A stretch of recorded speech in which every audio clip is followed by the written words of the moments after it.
Hi hello friends, welcome back to my channel. അപ്പം ഞാൻ ഇന്ന് തട്ടുകട സ്പെഷ്യലായിട്ടുള്ള ബോണ്ട, തട്ടുകട മാത്രമല്ല ഈവനിങ് സ്പെഷ്യലായിട്ട് എല്ലാവരും അധികം ഉണ്ടാക്കുന്ന സാധനമാണ് ഈ ബോണ്ട എന്ന് പറയുന്നത് അല്ലേ. എനിക്ക് ഫേവറേറ്റാണ്, എൻ്റെ മക്കൾക്ക് അതിലും ഫേവറേറ്റാണ് ബോണ്ട. പിന്നെ ഉണ്ടാക്കാൻ വേറെ പണികളൊന്നുമില്ല. ഇതിലെ ചേരുവകളൊന്ന് ശ്രദ്ധിച്ചാൽ മതി. അപ്പോൾ ആദ്യം ഉരുളക്കിഴങ്ങ് എടുത്തു, കണ്ടില്ലേ. ഞാനിപ്പം 3 ഉരുളക്കിഴങ്ങ് എടുത്തു, വലിയ ഉരുളക്കിഴങ്ങ് എടുത്തിരുന്നു. 3 വലിയ ഉരുളക്കിഴങ്ങ് എടുത്തിട്ട് ഇങ്ങനെ കട്ട് ചെയ്തിട്ട് നന്നായി കഴുകണേ. ഉരുളക്കിഴങ്ങ് മണ്ണൊക്കെ പോയി കട്ട് ചെയ്തിട്ട് ഇങ്ങനെ കുറച്ച് വെള്ളം ഒഴിക്കുക. അതിനകത്ത് ലേശം ഉപ്പ് ഇട്ടിട്ട് വേവിക്കാൻ വെക്കുക.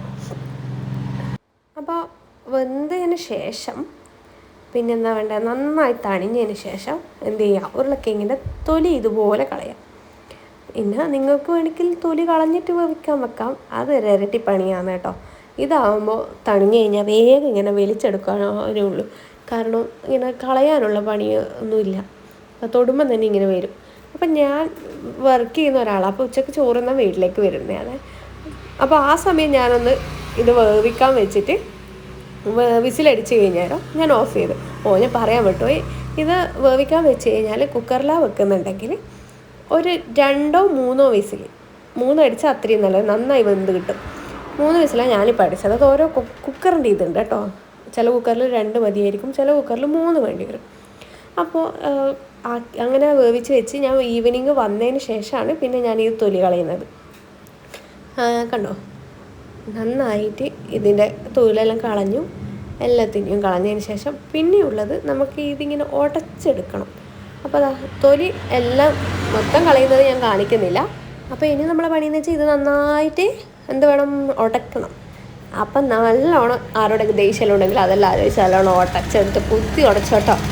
കയ്യിൽ വെച്ചോ തവി വെച്ചോ എല്ലാം നിങ്ങൾക്ക് ഉടക്കാം, അത് നിങ്ങളുടെ ഇഷ്ടം. ഇപ്പോൾ ചൂടുള്ള നമുക്ക് തവി വെച്ചിട്ട് ഉടക്കാൻ പറ്റും. നിങ്ങൾ പെട്ടെന്ന് ഉണ്ടാക്കുന്നവരാണെങ്കിൽ തവി കൊണ്ട് അപ്പോൾ അവിടെ ഉടച്ചാൽ മതി.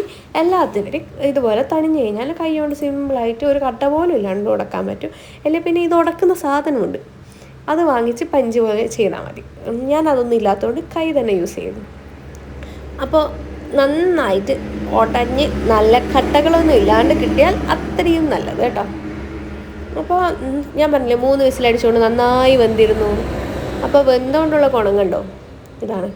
അപ്പോൾ നമ്മൾ കണ്ണൂർ ഭാഷയിൽ ഗുണം എന്നെല്ലാം പറയുന്നതൊക്കെ നിങ്ങളിങ്ങനെ ഇരിക്കും, അതെന്താ സംഭവം, നല്ല സ്റ്റൈല്, നല്ല കാണാൻ നല്ല ഭംഗി, നല്ല ഗുണം നല്ല ഉദ്ദേശിക്കുന്നത് കേട്ടോ.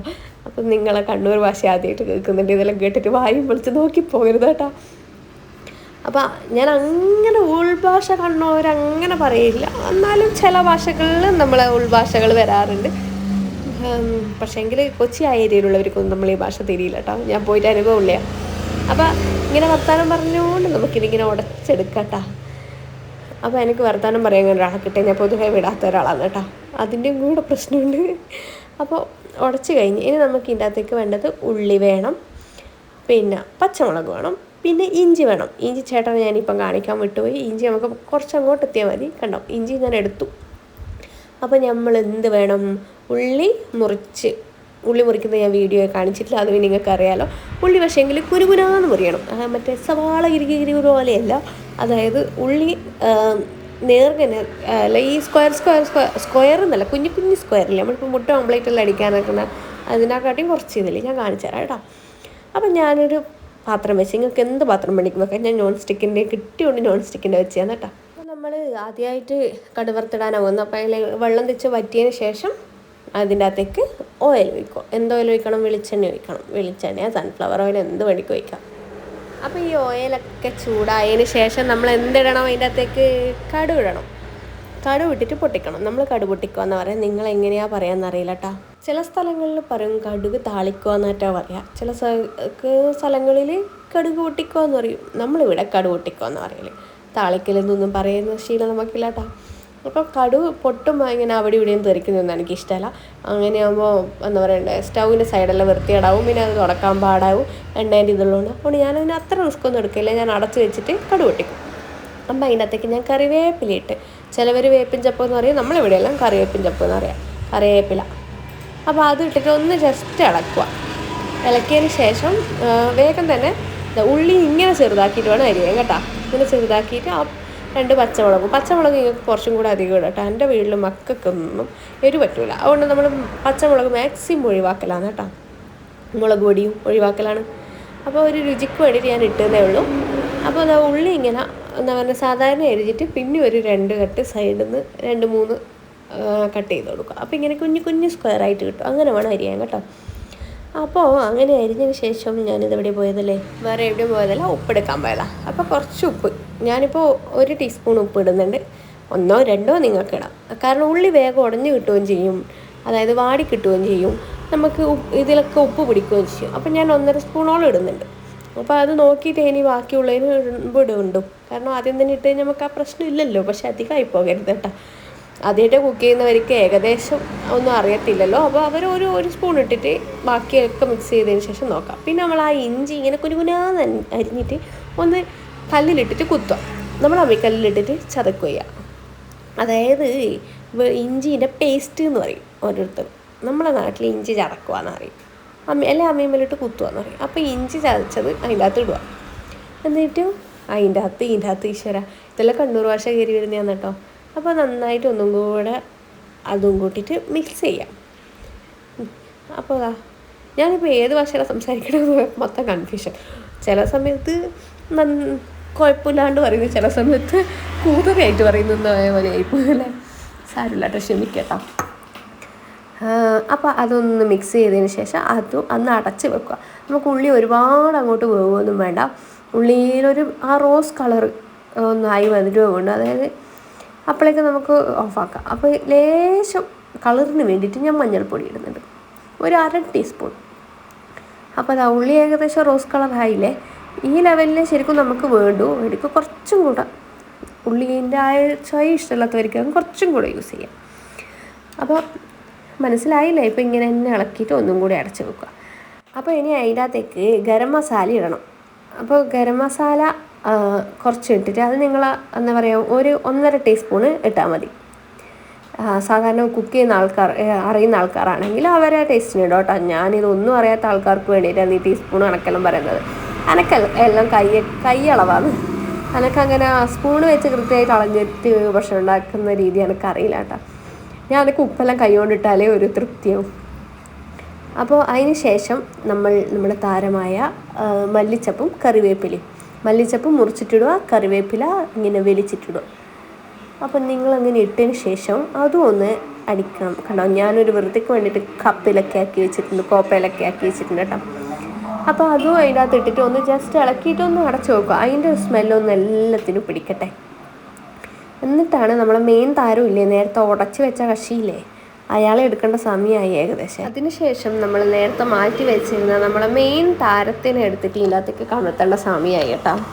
അപ്പോൾ ഏകദേശം ഉള്ളിയെല്ലാം വാടി മസാലകളെല്ലാം ഉള്ളിയിൽ പിടിച്ചു, മല്ലിച്ചപ്പിൻ്റെ ഇതൊക്കെ ഉള്ളിയിൽ പിടിച്ചു കഴിഞ്ഞു. ഇനി നമ്മളെ താരത്തിന് എടുത്തിട്ട് വരുന്നുണ്ട്. അപ്പോൾ നമ്മളെ താരത്തിന് നമ്മൾ ഇതിനകത്തേക്ക് ഇടുമായിരുന്നു കേട്ടോ. പിന്നെ ഒരു കാര്യം, പൊട്ടാറ്റി ആയതുകൊണ്ട് ഗ്യാസിൻ്റെ ശല്യമുള്ളവർക്ക് ഇത് തിന്നുന്നത് കുറച്ച് അപകടകരമാണ്. ഗ്യാസ് ട്രബിൾ പിന്നെയും കൂടാനുള്ള സാധ്യതയുണ്ട്. അതുകൊണ്ടാണ് കേട്ടോ ഇഞ്ചി കുറച്ച് യൂസ് ചെയ്യുന്നത്. അപ്പോൾ ഇഞ്ചി കുറച്ച് അധികം ഇട്ടാലും കുഴപ്പമില്ല കേട്ടോ. അധികം എന്ന് വെച്ചാൽ ഇഞ്ചീൻ്റെ എരി മാത്രം ആയിപ്പോരുത്. അപ്പോൾ ഇത് ഇട്ടതിന് ശേഷം നമ്മളൊക്കെ എന്ത് വേണം, നമ്മളതിങ്ങനെ ഇളക്കി മിക്സ് ചെയ്യാൻ വേണം. അപ്പം എൻ്റെ തവി നല്ല തവിയാണ്, നോൺ സ്റ്റിക്കിൽ ഉപയോഗിക്കുന്ന തവിയായതുകൊണ്ട് എന്താണെന്നറിയില്ല, അങ്ങോട്ട് ഇളകണില്ല. അങ്ങോട്ട് ഇളക്ക് തവിയേ. സ്റ്റീലിൻ്റെ തവിയാണെങ്കിൽ നന്നായിട്ട് ഇളക്കുമായിരുന്നു. വേറെ എന്താ പറയുക നോൺ സ്റ്റിക്കിൽ ഉപയോഗിക്കുന്ന തവികളൊന്നും ഇല്ല. അതുകൊണ്ട് ഞാൻ മാക്സിമം നോക്കുന്നത് ഇല്ലെങ്കിൽ ഞാൻ കൈയിട്ടിട്ടൊന്ന് മിക്സ് ചെയ്യാൻ. അപ്പോൾ അതിനും പറ്റാത്ത അവസ്ഥയല്ലോ ദൈവമേ, എന്തോ ഇതെന്താവുന്നോ. അപ്പോൾ കഴിയുന്ന പോലെയെല്ലാം നല്ലോണം മിക്സ് ചെയ്തതിന് ശേഷം ഇതിൻ്റെ അകത്ത് കുറച്ച് മസാലേൻ്റെ കുറവുണ്ട്.